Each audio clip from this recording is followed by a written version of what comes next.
Hello, people from around the universe! I am your host, the Italian Ace, and today we're doing a video that is a bit overdue, you could say, because I'm going to go over my opinion on the newest starters revealed for Gen 9.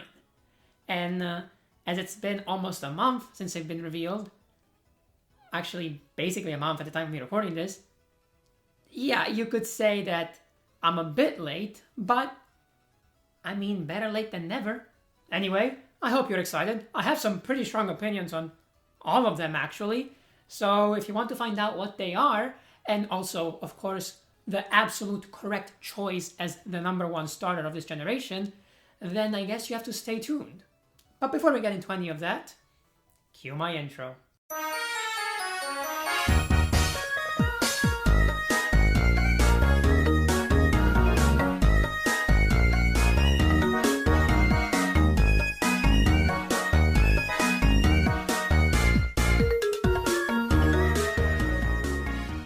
Okay, let's start this off with my number 3 of the newest starters, aka the one that I like the least. And I am using the wording that I like the least instead of the one that I hate the most, because I actually think I like all of them, at least to some extent. Still, one of them has to be last, and that honor goes to Fuecoco. So, I think Fuecoco actually has a lot of potential in terms of its evolutions. I could see it turning out really great. Personally, I'm a fan of this concept of mixing a crocodile with a hot pepper, I guess. I mean, it sounds ridiculous, but when you actually see the design, it works pretty well. However, it's the one that has me the least excited, I guess. I don't know how to really explain this, but I look at it and I'm like, yeah, that's pretty good. But that's kind of it. I have no other opinion on it other than, yeah, I think it could turn out really well, and right now, it's fine. So I guess technically, I don't have the strongest opinion on Fuecoco. So I feel like I lied when I said that I had strong opinions on all of them. But just the fact that I, at least so far, like them all, I think kind of justifies my sentiment in that, while yes, maybe I'm not a huge fan of Fuecoco, I still firmly believe, and you could also intend this as strongly believe, that he will still turn out rather well. But okay, enough about our third place finisher. Let's move on to number 2. And, man, it was rough picking between the other two. Like, seriously, it was hard. But just like with the number 3 spot, someone has to come in second, just like someone has to come in first. And the Pokemon that's coming in second by the slimmest of margin is Quaxly. I just love this little guy. I've liked ducks, I think, ever since I was a kid. And even though they've never been my favorite bird, I still think they're cool. So when a Pokemon comes out that's based on a duck, I'm probably gonna at least somewhat like it. But what really makes him special, I think, is that he has this Donald Duck vibe, which I know everyone has already brought up, but hey, I still have to say it too, because it's true. Like, when you see it, you can't unsee it. And Donald Duck has always, and I mean always, been my favorite of the Mickey Mouse characters. And it's not even close, honestly. So when there's a Pokemon that gives me those vibes, yeah, that's a huge plus for me. And as long as they don't screw it up, it could become one of my all-time favorites. But we'll have to see for that. Personally, I hope they go with this kind of ship captain / maybe pirate vibe for the final evolution. One of the two. And if they do it well, I think both could work incredibly for this Pokemon. But at the same time, I am trying to keep my expectations in check, because the last starters that they've revealed, at least in terms of their final evolution, were the Hisuian forms for Samurott, Typhlosion, and Decidueye.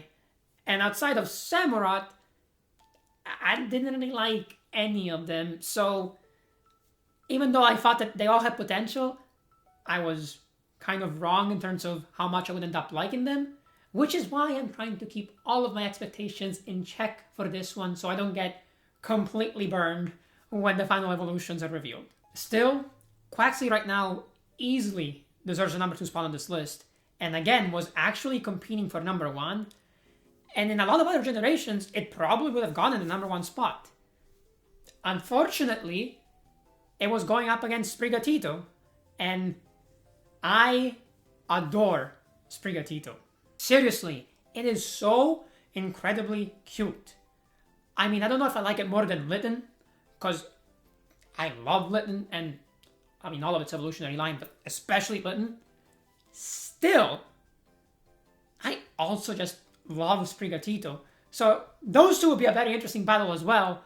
But for this generation, I think he's most likely going to be the choice that I go with. There is a big caveat here though, because as I'm sure a lot of you know, and maybe some of you even from watching my short that I posted on Monday, Pokemon does seem to, how do I say this, rather enjoy having these starters start out as quadrupedal Pokemon and then end up bipedal by their final evolution. Now, this is not necessarily a problem, but when it's a Pokemon based on an animal that is always quadrupedal, it does become very hard to pull off the bipedal design.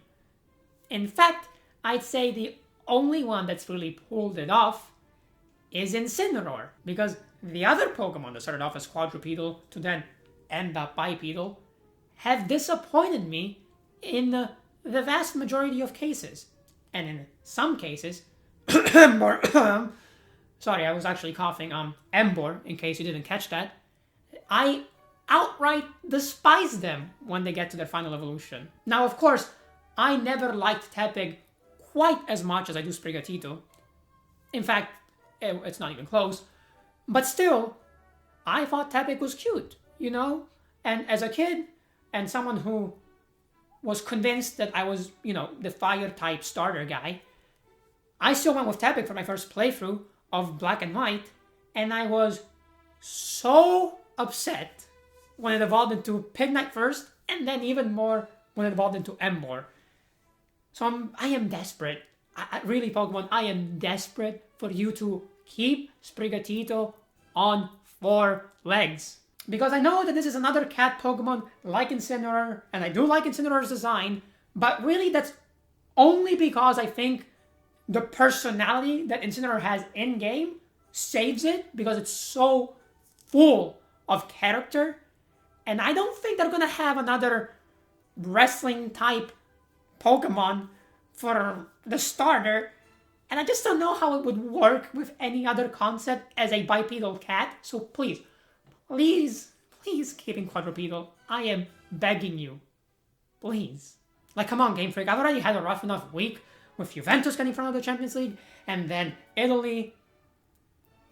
I don't even want to talk about what happened with Italy, so if you could not add fuel to the fire, that would be great. And again, I think it's so much easier to design a good quadrupedal feline Pokemon than it is a bipedal one, so I don't even know why they keep trying to force these Pokemon to go bipedal, but I hope that they're done with that and they keep it on 4 legs so that we can have our fast, sleek-looking cat Pokemon that will tear everyone apart with speed and elegance. Also, fun fact, this is the first time ever, yes, ever, that I have the Grass-type starter as my favorite. Now, yes, it is only the first stage so far, but even if we just take the first stages, that's never been the case. So I'm kind of in uncharted territory here, because I might actually be playing through a Pokemon game with the Grass-type starter for my first playthrough, and that would be completely new to me. I'm sure all of you are looking at me like, why is this such a big deal? I'm sure you've played through a game with a Grass-type starter before, and you would be 100% correct. I have multiple times, but it's never been for my first playthrough, so I'm kind of excited to see if that is actually going to be the case.